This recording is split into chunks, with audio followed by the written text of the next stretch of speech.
Welcome back to the deep dive. Today, we're getting into something that really can only be described as a seismic event in world cricket. Yeah. We are talking about the stunning 0-2 clean sweep loss of the Indian Test team to South Africa. And this wasn't away, this was right on Indian home soil. It's so much more than just a loss. I mean, Yeah. it's a profound historical moment. Hmm. India has always, viewed its home grounds as this impenetrable fortress. But if you look at their recent record, that whole story is just completely shattered. Shattered is the perfect Yeah. word. This 0-2 result means India has now lost 5 of their last 7 Test matches played at home. 5 of 7. Including, and this is the really devastating part 2 consecutive whitewashes. The one before this was 0-3 against New Zealand. And that defeat, the one against South Africa, it wasn't just comprehensive. It actually went into the record books in the worst possible way. Oh. It was the largest loss by runs in the entire history of Indian Test cricket. For a team that dominates at home like no other, I mean, that statistic is just staggering. It signals a real crisis. And I think we need to pause here and just emphasize what this means for South Africa. This is a monumental achievement for them. Absolutely. Their captain, Temba Bavuma, he did something that great captains like Graeme Smith, even a Hansi Cronje couldn't manage for nearly 25 years. He's the first captain since the year 2000 to lead a series win in India, after 2 straight series losses in between. It's huge. It really puts the failure squarely on the Indian side. This wasn't a fluke. No, it was a profound inability to cope with consistent pressure, match after match. Okay, so let's unpack this. We have to turn our attention immediately to the man who is, well, shouldering the responsibility for this collapse. Coach Goutham Gambheer, Gigi. It describes his test coaching tenure as a big 0. Now, his record in white ball cricket ODIs, T20s, that's noted as being much, much better. But in tests. In tests, it's delivered next to nothing. It's fascinating because his only test series wins came against, what are widely considered the weaker nations, Bangladesh and the West Indies. Right. And the only other time he avoided defeat was a single drawn series against England, but that was played on English soil. So, you could argue that's maybe the only silver lining in all this. But the real test, the litmus test for any Indian coach is how you do against the SENA nations. South Africa, England, New Zealand, Australia, exactly. And when you pull together the results against those 4 top teams, the wins just aren't there. That gap between how they play against the best and how they play against weaker teams, it's vast. And frankly, it's alarming. This all kind of came to a head right after the South Africa loss, didn't it? In that very emotional press statement from Gambhier that went viral. Oh, yes. The defensive one. He actively tried to claim credit for India's successes in the Asia Cup and the Champions Trophy. It felt like he was cornered, like he needed to deflect by pointing to successes in completely different formats. But that emotional defense, it immediately triggered a lot of scrutiny in our sources. And rightly so, because the counterclaims are pretty powerful. First, that Champions Trophy win, he claimed. Yeah. It's been widely reported that Rohit Sharma had already credited the former coach, Rahul Dravid. He basically said the victory was the result of Dravid's groundwork, laid before Gambhir even officially took the reins. So that creates a direct contradiction right there. It does. And what about the Asia Cup? Well, when you look closely at that victory, 1, India really struggled to win matches against Pakistan and Sri Lanka. They were tight, nervy games. Okay. And 2, Pakistan was missing 2 of their absolute best players, Babar Azam and Mohammad Rizwan.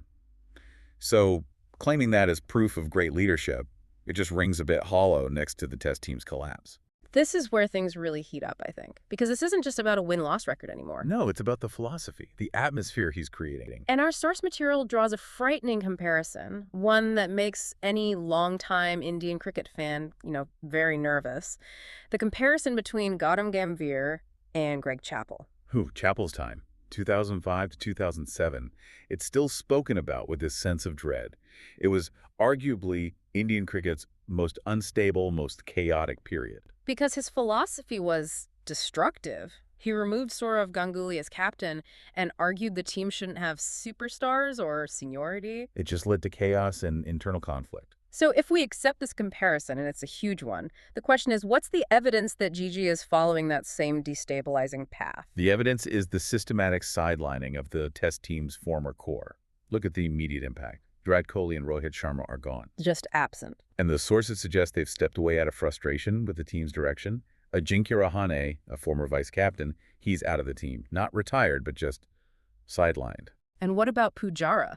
the bedrock of that middle order, for a decade. Reportedly pressured into retirement, he was told he wouldn't get another chance. But I think the most shocking example of this move away from seniority, is Mohammad Shami. It's unbelievable. Yeah. He is, you could argue, India's best test fast bowler. Yet he was asked to go and prove himself in domestic cricket. And what happened? He took 17 wickets in just 3 games for Bengal, proving his undeniable form. And he's still outside the test squad.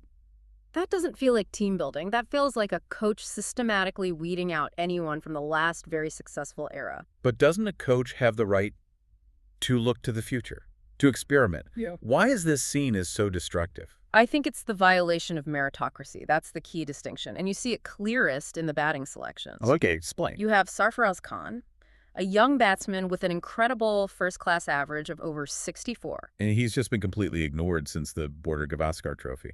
Right. Instead, Gambheer's project was to develop Saisi Darshan, a player whose first-class average is below 40. And when Sudarshan got his chance in the recent test, he failed in both innings. Exactly. When you ignore a proven guy with a 64 average for a project player with a sub-40 average, you're telling the whole dressing room that merit is now secondary. It's secondary to the coach's vision. And the sources brought up a chilling parallel here, back to the Chappell era. The Pathan parallel. That's the one. Yeah. Chappell tried to turn the brilliant fast bowler, Irfan Pathan, into an all-rounder by just promoting him up to number 3. Which is a specialist position. Completely. And it ruined Pathan's confidence, it messed with his mindset, and he ended up losing his bowling swing. It basically damaged his career.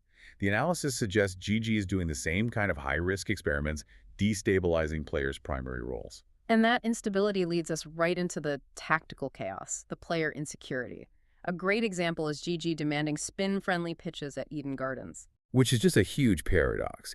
If you're systematically getting rid of your best, most proven players of spin, like Pujara and Rahane, how can you then demand pitches that are even harder to bat on against spin? It's a fundamental contradiction. The dominance India built was on batters like Dravid and Laxman, who mastered legends like Shane Warne. And yet in the last whitewash against New Zealand, even with Kohli and Sharma playing, India struggled badly against, let's be honest, lower-tier spinners like Ajaz Patel and Santner. So if your best players are struggling against them, demanding more spin seems like tactical suicide. It suggests the coach doesn't have faith in his current batters to handle anything other than a flat track. And let's talk about the positional merry-go-round, the slot carousel.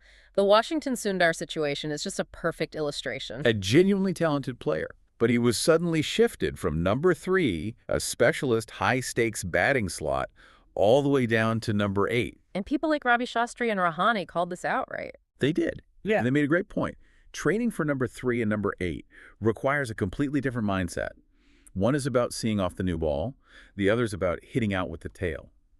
You can't ask a player to prepare for both. It creates so much uncertainty, and Sundar is one of the few players who has actually succeeded in some of these experiments. Yet he's still being shuffled around. So if he doesn't have stability, imagine the anxiety of everyone else just fighting for their place. And that anxiety, that need to prove yourself, it shows up on the field. The recklessness of Rishabh Pant. Oh, Sunil Gavaskar was furious. He called his shot selection stupid. That first ball reverse sweep when the team was trying to save the match. Look, everyone wants to play aggressive, fearless cricket, the whole Bazball thing, but it's just not appropriate when your team is staring down total humiliation in a test match. It shows a severe lack of situational awareness.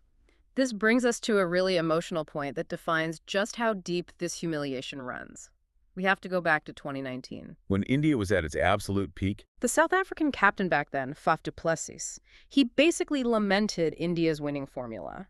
Score 400, 500, declare late, take a few wickets, and bowl them out the next day. It was the formula of a fearsome, dominant team. and that dominance has just evaporated. The reversal was made brutally clear by the South African coach's comments after the series. He was asked why they delayed their declaration, and he used one specific, very potent word. Arrival. It is such a loaded, charged word in cricket history. He said they wanted to push India to a point where they were begging on their knees. And you have to understand the historical context of that word. Grovel was first used in 1976. The English captain, Tony Greig, used it against the West Indies team of Clive Lloyd and Viv Richards. And it was seen as having really deep racial undertones, insulting the Black West Indies players. But here's the beautiful, ironic twist of history. The West Indies didn't collapse. They took that insult and used it as the ultimate motivation. They absolutely dismantled England, beat them 3-0. So for the South African coach to use that word now against India, it just shows the total collapse of India's reputation. It shows that the opposition feels India is weak enough to be publicly insulted and pushed into submission. That's a huge question. Can India use this as fuel? Which means we have to look at the talent they have available. And we have to be clear, the talent is there, unquestionably. I mean, India has found success overseas recently, even against things like baseball. The problem is not the players. It's the broken structure. Exactly. Take Yashasvi Jaiswal, an explosive talent who does brilliantly overseas, but he struggles on Indian soil under this current system.